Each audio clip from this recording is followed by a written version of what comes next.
Okay. So,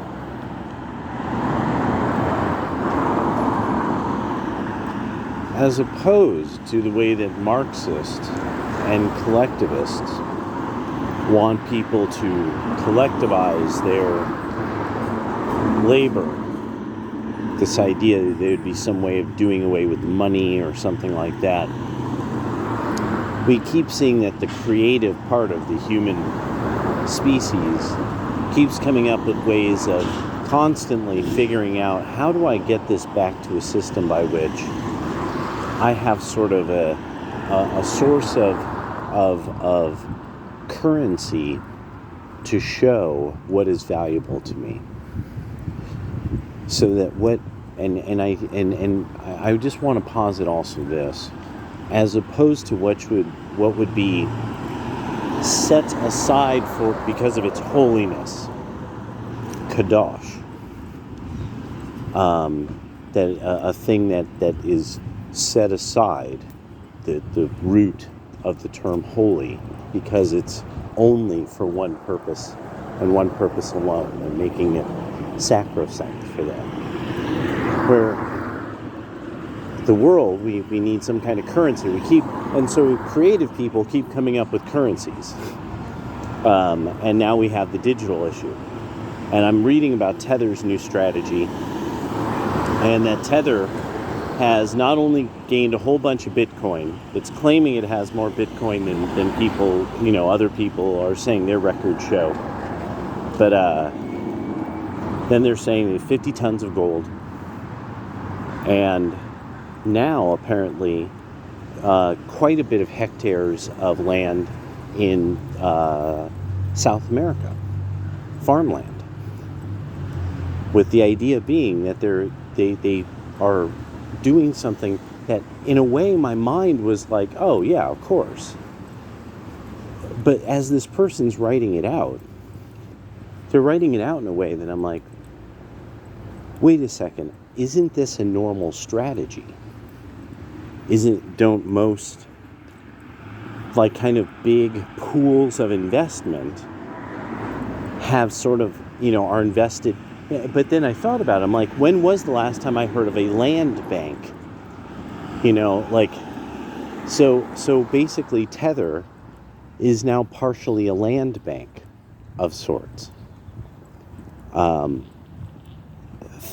So the greater Americana, my concept, that we have to have a way by which we pull in South and Central America. And think about this, what just happened, what's going on in, say, Argentina and other countries. Well, now Tether has a piece of those countries, quite literally. They need something like Tether. This is a mutually extremely beneficial relationship in the long run. And it shows, because of the way that America will take a level of technology, such as when America did the internet, Clinton administration, Google Alphabet, and eventually they have seats on the board. Well, with this is showing the kind of the new order of things, that the administration's people will have seats on the board of all of this in the long run. Their mission will keep acting through Tether in the long run, and its many things that it's managing, because it's managing its Bitcoin holdings, it's managing its gold holdings and gold acquirements. There's a whole group that's managing all the agricultural holdings and the management thereof, and that's even more complicated. And you'll have all these people who are the young in the administration getting their stripes, that come Just Dance Vance, then it'll be, a lot of them will move on to then work probably for Tether. This is the order of the way things go. Um, and so that was one thing that was running through my mind about this. But then it actually, I was like, it threw me off, that very idea. Oh, thank you. So cute. It's a bicycle with like a carriage built on the front of it. It's got, they're little kids, so I don't want to take pictures of it. So, but it was very adorable. And it looks like it was made of like really fine wood too, as well, and that's what made it even cooler. But so this really made me start to consider. So for me, thinking that there were people who would invest in arable land because that had become such an issue with China, doing that here. Now, I mean, I just thought it was kind of natural. I thought like that's something that, I mean, even Microsoft or Bill Gates Foundation or something, they own a bunch of arable land. And so it's just something I was like, oh, okay, I mean, I get it. You could be concerned about it, but I mean, at some point you got to do something with it, otherwise why even own it? So it just, I guess I thought that was more normal, to that somebody had to explain the concept of its value over time, because value of other things will happen. And so this is this backstop against it to spread out risk. And I was like, that actually is quite brilliant, really. Because you see, if you parcel a lot of farmland out to independent farmers, you get this humongous return if properly done. And because you have so many paying on rents or paying on leases and things like that. And it's the method. It's the method of the ancient bread lords and the ancient lordships of property. I mean, that's the way that works. And so, Cantillon gets into this. The original person who fundamentally gets the piece of land, however they get it, and that begins. That the person who gets the piece of land, and no matter how they get it, requires other people to help them keep it forever. Or otherwise somebody's going to take his piece of land. And so that's how that works. So I just was walking through some of this, what I was thinking, because then the other was the kind of ultra not Marxist thing. What if people were hyper invested? What if it was so goddamn easy? Like, because I mean, I use the M1 app. The money I was putting into M1 when COVID hit, I was able to sell at a moment's notice, and it got me through a real nasty short little period. Aha, I called that one right. Person was just zipped out. Zip out. There we go. I'm just waiting for this.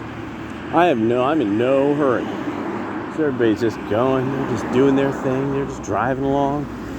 All I gotta do is cross this one thing, and everybody's there. They're going, they got places to be. They all got places to be. They've all dropped people off. They're zip-zahing. Zippity-zap-zah. There we go. See? That was what? About 45 seconds. 50 seconds. All I had to do. Do. Cool cat. With the cool hat. And so now, what if we were all hyper invested? If we taught, I'm really with Johnny Bravo on this. I really think that the best, how you will judge the parents of the future is, did at 16, you give your kid fundamentally open, like, a bank account for them, yada yada yada, and have them almost instantaneously, you give them money and they buy these index funds. They put into these index funds. They have this app on their phone. They put this much of their paycheck da da da da da.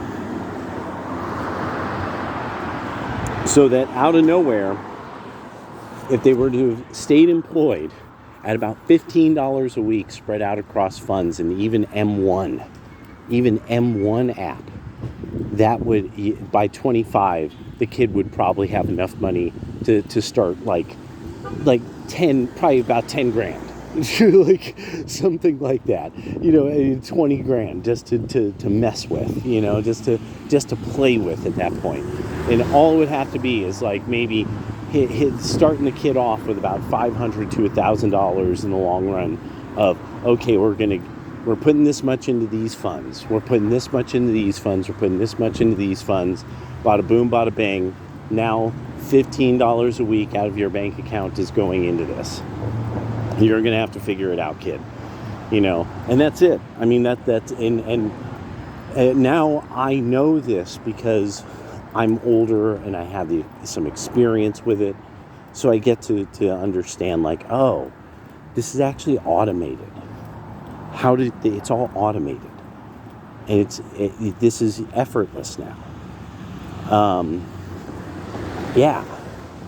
And it really has hit me that I'm like, this is now something that it's almost criminal that out of high school, the kids should know this within junior year.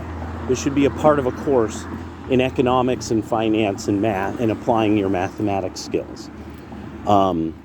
Understanding how money works and things like that. Because I just really thought of it. If the nadir of what the Marxists are saying. What if everybody was hyper invested in society? They were throwing money into ventures left and right all the time because they had access to do so. And it hit me. I'm like, yeah, to a great extent, Tether is kind of, but it just, as I started to think about it, like, I'm like, so it's based on all these various investments that are alive in the market. And then you would use it probably in a lot of cases. People would just buy things with Tether, but I mean, it's going back into the market itself. It does more when put back into the market itself. And I don't know. I'm finding it's just really encouraging. There's a part of me that I'm like actually, like, this is weirdly good. Yeah. So I'm I'm always incredibly cautious and incredibly skeptical, so I'm like, okay, this seems good. All right, So that's where I'm at with that. And just some thoughts, and I'm hyper on coffee today. I was drinking a lot of coffee. So, but yeah, this article on Tether, it's on Zero Hedge right now. It's like Argentina, Brazil, I want to say Paraguay is the other country that they, what the fuck? Ooh, blam. Nailed it. Hey, what you gonna do? All right. Well, talk to you guys later.